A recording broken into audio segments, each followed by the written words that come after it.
The Portland mayor pepper sprays a protester as a California recall effort to oust Governor Newsom hits 1.2 million signatures.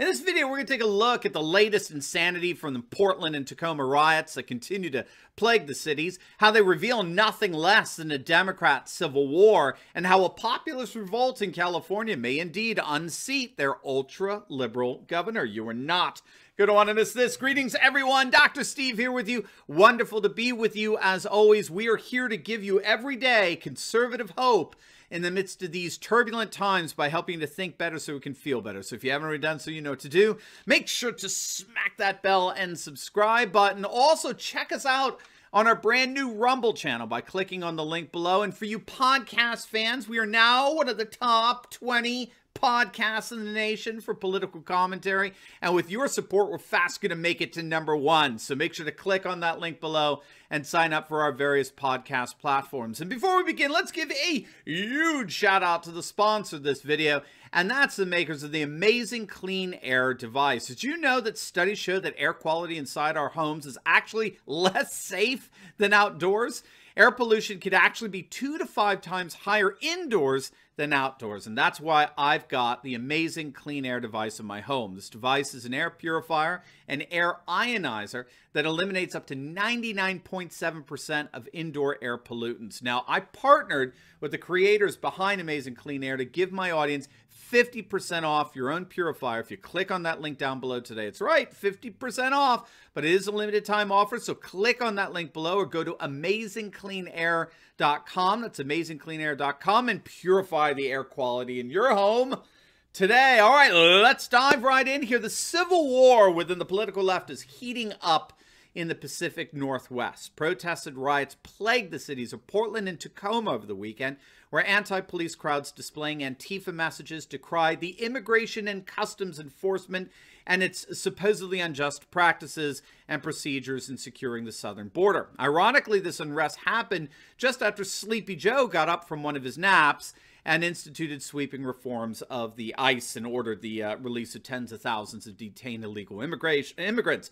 In Tacoma, protests erupted late Sunday in response to an incident a day earlier when a police officer used his patrol vehicle to plow through a crowd, hitting several people and hurting two. This, according to NPR. The incident was actually captured on video by several phones, circulated on social media, which is interesting because the independent conservative reporter Andy Ngo is reporting that Twitter did absolutely nothing to stop Antifa planning and promoting these riots in Portland and Seattle weeks in advance. Isn't that interesting? Andy Ngo, unfortunately, has had to since leave Portland because of threats to his well-being from Antifa agitators. But regardless, with the video of the vehicular incident spreading across social media, hundreds of protesters gathered at a park in Tacoma before marching through downtown, where, predictably, windows were smashed and shattered in several buildings vandalized with spray paint. Items were used to create a barricade in the street. Trash was set ablaze. You know, the usual. Another day in Portland and Tacoma. Speaking of Portland, agitators once again massed outside of the Federal Immigration Customs Enforcement building, continuing their protests against immigration enforcement and border protection. They reportedly chanted, "No borders, no nations, abolish deportations." And to make matters even worse, it's being widely reported that Portland's ultra-left mayor Ted Wheeler actually pepper sprayed a man who confronted him as he was leaving a restaurant on Sunday evening. According to the police report, and this was reported by CBS News, Wheeler and another fellow had been eating in a restaurant in Southwest Portland. As they were leaving, a man approached them, videotaping the mayor and accusing him of hypocrisy of not wearing a mask. Wheeler told the man to back off and that he was carrying pepper spray, which he would use if necessary. And when the man did not listen, the mayor did, in fact, spray him in the eyes. Now, of course, this is not the first time Ted Wheeler has been subject to harassment, but it is a notable change from the fact that the last time he was the one who was sucking in tear gas. I don't know if you remember that over the summer, Wheeler was utterly and completely humiliated as he tried to appease and pander to a far-left activist in this crumbling, imploding city over the George Floyd riots. He thought it would be a good idea to march downtown with these Marxist Antifa protesters and demonstrators who quickly turned on him, giving him a list of their non-negotiable demands, which include the need to defund the police department by 50%, freeing all protesters from jail, the removal of all federal agents who had then been deployed by the White House to begin the mass arrests that were striking terror into the hearts of these ultra-leftist agitators. And to top it all, the cherry on the top, these leftists demanded that Wheeler himself resign. And to add insult to injury, as they were all meeting outside the federal courthouse, where the mayor was getting booed and heckled amidst all these demands for him to resign immediately. To add insult to injury to all of that, the police, sensing a full-blown riot developing, they launched tear gas into the crowd in an effort to disperse them. And in the process, this leftist mayor Wheeler ended up getting tear gassed himself. So at least at this point, he's reversed the discomfort equation here with this latest situation. But clearly, Tacoma, Seattle, Portland, they're totally out of control. These cities are exemplative of what we've been calling here on this channel the Democrat Civil War. In each of these situations, you've got leftists versus leftists, right? You have now the new left versus the old left, the new Antifa BLM left versus the old bougie, neo-lib left. We saw this in Minneapolis with the soy boy mayor Jacob Fry and his walk of shame among BLM activists who were telling him to get the F out here and out of here and go home, Jacob, go home. We saw it with Jenny Durkin, the ultra-left mayor of Seattle, the once brave defender of the Chaz Autonomous Zone. She called it the Summer of Love. Remember that? Well, she's faced a major recall effort led by leftists upset that she allowed police to use tear gas to disperse demonstrators and rioters. And of course, we've got the whole insanity in Portland with their mayor, Ted Wheeler. I mean, we could go on and on and on. In every single one of these cases, we're clearly seeing left versus left. Democrat versus Democrat. The new Antifa BLM left versus the old establishment white bougie left.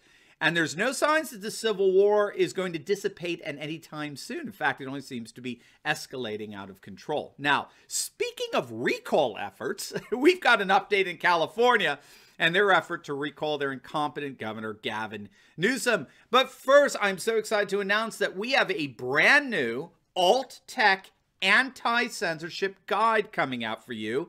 And if you click on that link below, you can actually help us to name it. This is a guide that's going to give you all the alternative social media sites that you could go to. They have all your favorite independent content creators, but without any of the censorship that we've been exposed to by big tech. It's absolutely free as an ebook download. And if you click on that link below, you'll be the first to know as soon as the ebook is released. And again, you can even help us name it. So don't wait, click on that link below and be the first to know about the release of our free AltTech anti-censorship guide today. All right, so the recall effort in California to rid themselves once and for all of Gavin Newsom is indeed looking more and more like it's a go with each passing day. The Washington Examiner is reporting that the effort to recall Governor Gavin Newsom has collected now over 1.2 million signatures, with just 300,000 more to go for the 1.5 million needed by March. Now, if they hit that number, which looks increasingly like they will, if they hit 1.5 million signatures by March 17th, then a recall petition is indeed headed for a vote by California residents. This really may indeed be happening right before our very eyes. The Recall Gavin Newsom organization cites a number of reasons for the recall. Newsom's blatant violation of his own COVID restrictions. You'll recall that Newsom was humiliated when he was caught attending a birthday party that violated his own COVID-19 restrictions. At least part of the party was clearly held indoors at a posh, I believe it was a French restaurant, without masks, far beyond the gathering limit of the 3 households together at a single time. It was a political disaster, and it remains so. But organizers also cite the mass exodus of residents that's only exacerbated under Newsom. According to the U.S. Census, every year for the past 15 years, an average number of 100,000 Californians leave the state as over against those who move in. And Newsom's generous welfare handouts to illegal immigrants has infuriated Californians. Also, you have a number of businesses who are refusing to shut down and comply with the lockdown. So, we're seeing really nothing less than a full-blown rebellion against this leftist California governor. Now, Newsom apparently is getting nervous about all this. So he just lifted the state's stay-at-home orders on Monday after months of some of the strictest virus restrictions in the nation. So obviously he's getting nervous here, and he appears to be doing what he can to make sure that he doesn't go down like Governor Gray Davis went down, right? That was almost 20 years ago, right? That was the last successful gubernatorial recall effort in California, and they may be ready to do it again. We'll have to see. We've noticed that there is indeed a very strong populist backlash going on in California as we speak.